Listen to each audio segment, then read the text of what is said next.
Greetings, everyone. I am back and I'm excited for session 2. Again, my name is Morris Howard Ervin Jr., aka Mansa Musa, or Mansa Musa, aka Morris Howard Ervin Jr. And I'm back for this Speak from the Soul. Who am I behind the mask? Who are you behind the mask? Who are we behind the mask? I'm so honored again to be a part of this project through the Jamaica Center for Arts and Learning.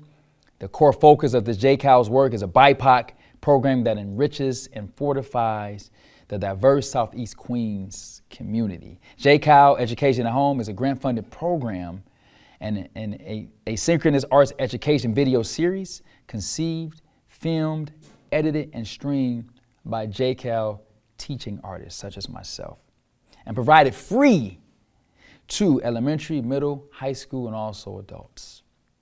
It is a video series where teaching artists record instructions for a specific topic, such as public speaking. Session 1, we explored the writing from the soul, how to really build a fun, creative, free journaling practice. And now we're going to transform that into a speech. And again, the topic is speaking from the soul. Who are you behind the mask? Who are we behind the mask, right? Who am I behind the mask? So now that we have a rough draft of our journal entry from my elementary school, middle school students, and also from my high school students, the next piece is we're going to do a bit of revision and editing the story, and we're going to rewrite, review, and rehearse, and we're going to perform. So these 3 stages are essential to being able to take writing and journaling from the soul to being able to speak passionately from the soul. Just give you some background and some context about who I am. I said I'm an educator, right? I'm a motivational speaker. I love young people, right? But more importantly, like I was just like you. I didn't know my voice. I was soft-spoken. I had anxiety, right? I have a story, and I didn't know how to tell it. So when I started to journal, just like an avalanche, it grew and grew and grew. And just like a hobby, like playing sports or collecting baseball cards or fishing or golfing or going to movies, like writing really, it became a hobby, but it turned into a passion, which turned into a career. So now I spend a lot of time empowering people through my authentic, full self-expression. I contribute and motivate, and I help change people's lives through my story. That's the beauty of writing. So my journaling for 20 years turned into my first memoir.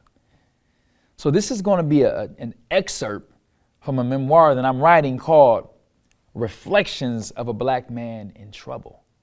It's an origin story for teachers and educators who want to decolonize themselves first before confronting an unjust system.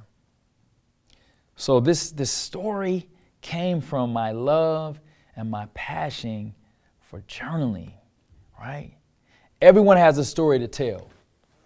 Either you can whisper it or you can yell, or you can spend some time alone in a quiet, comfortable place, spending time connecting with yourself, writing about many different topics in your personal lives, friendships, schooling, relationships, your family, vacations, pain, triumph, tragedy.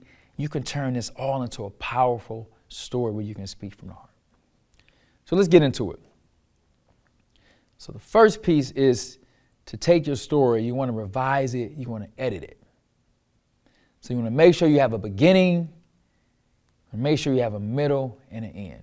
So as you write your story, even if you need help, you can talk to your English teacher or your literature arts teacher or any adult, or maybe some of your friends are really good with writing, but have somebody look at it if they need to help you with the editing process, if you feel uncomfortable around looking at your own writing.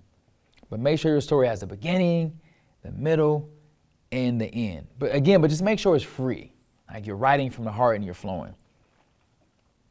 2, make sure you are really connected to your story.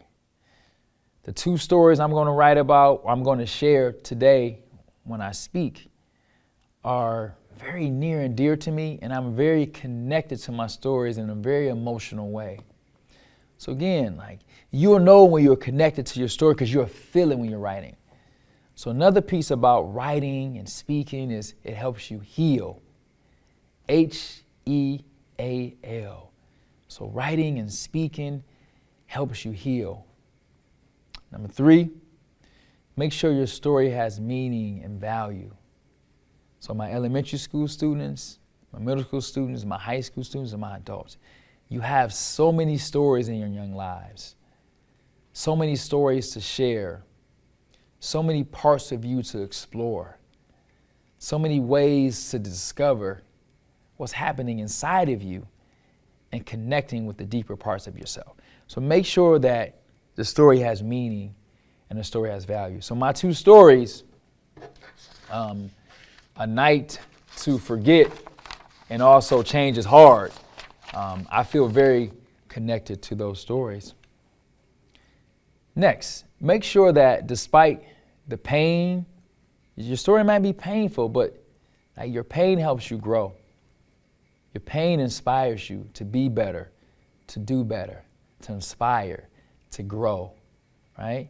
So to get through pain, you got to go through it. You can't go around it. You can't go under it. You got to go through it, right?